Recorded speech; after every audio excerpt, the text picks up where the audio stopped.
this is an interesting story. It's a very important one. These extra details which have now been revealed about the gunman who attempted to assassinate Donald Trump at that rally in Pennsylvania. Alistair, good afternoon to you from us. Hello. Hi there, Alistair.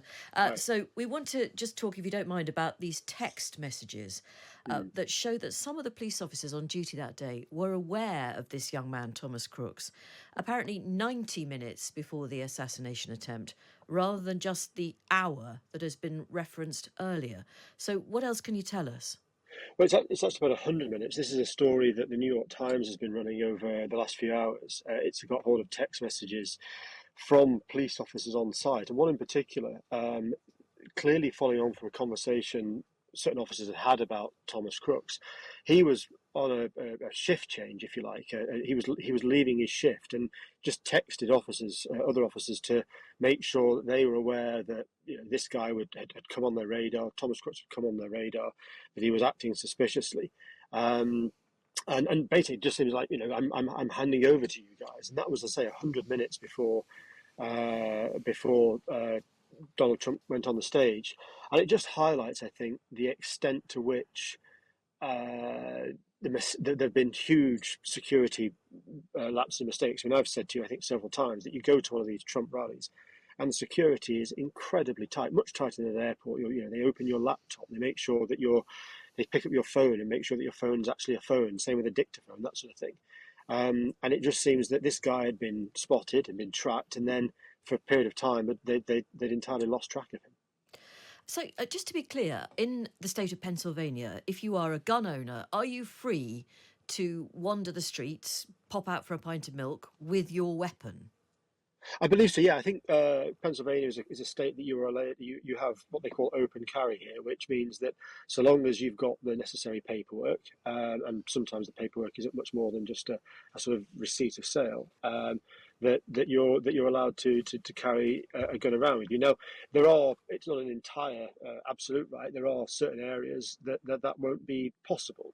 In the proximity of important people is one example, and Crooks would have been stopped had they known he had a rifle at that time and escorted to an area, possibly arrested, but certainly escorted to an area outside where he could have been a threat. Right. Well, I mean, I gather that one representative of the police force did reference this kid leaning around the building we are in. I did see him with a rangefinder looking towards the stage. If you've got a rangefinder, isn't it deeply suspicious? I mean, I'm no You, detective.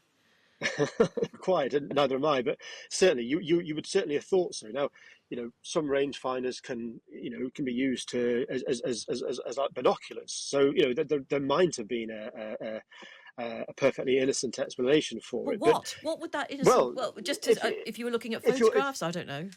well, if you're standing on the outside of the perimeter and looking from a distance, you'd get a better view of the present on stage. But as you're suggesting, I mean, it's completely irrelevant. A rangefinder is also used to put on top of a rifle, and if that were a suspicion, or as it should have been, then you would have thought that in the normal course of events, Thomas Crooks would have been arrested with pretty short order. And again, what baffles so many people in the UK is that why this has just not led to a conversation, not about what motivated this troubled young man, but about gun control and about the fact that you can indeed wander the streets of Pennsylvania with a loaded weapon. Well, and especially the event itself. I mean, the event itself was probably attracted those that are the most ardent supporters of the Second Amendment, the right to bear arms. The argument goes that if you've got a bad guy with a gun, it's better to have lots of good guys with guns as well to stop the bad guy doing what he was going to do. But yeah, absolutely, and it reignites that debate. Because of the way that the gun laws would have to be changed at a federal level, and the majority that and those against the Second Amendment would need to overturn it. It's highly unlikely to happen. But it does. It continues, and we will see events in the future where there'll be shootings, where the innocent people will get killed. It will reignite the debate, and as ever happens, very little will be done about it. And looking at Crooks's motivations, it would appear that he had been searching for famous people. I mean, it was as simple as that. Yeah, and also we heard from the director of the FBI last week. He gave evidence to a House committee, and he said that even as recently as the 6th of July, which was only a few days before the rally on the 13th, he'd been looking at testimonies around Lee Harvey Oswald and how far Lee Harvey Oswald had been from Kennedy when he shot Kennedy in 1963. So clearly, a picture is emerging of someone who had a motivation to do this sort of thing, and we're starting to do some research. Meanwhile, President Biden, who is still around and is still the president of the United States, although sometimes it is easy to forget that, he's been writing about his plans to reform the Supreme Court. Now, Donald Trump had loaded the Supreme Court with people who are rather supportive of him. What does Joe Biden intend to do? Well, Joe Biden, it's an op-ed in the Washington Post. It's been published this morning. It's more a wish list, really, rather than what he intends to do, just because he doesn't have the numbers in Congress to do it. But he wants to end immunity. The Supreme Court gave a judgment a few weeks ago where they said that presidents have immunity from arrest or criminal prosecution for acts they pursue while they are president. He wants to introduce term limits for justices. That at the moment, if you're elected or appointed to the Supreme Court, you can serve for the rest of your life. There's no one can get rid of you. And also, he wants to introduce a code of ethics. This comes after several members, notably Clarence Thomas, has found to be accepting huge hospitality with huge amounts of money from political donors. So these are the things that Joe Biden said he'd like to do. Again, it's a wish list because without much greater numbers of Democrats in Congress, he'll really struggle to get it passed.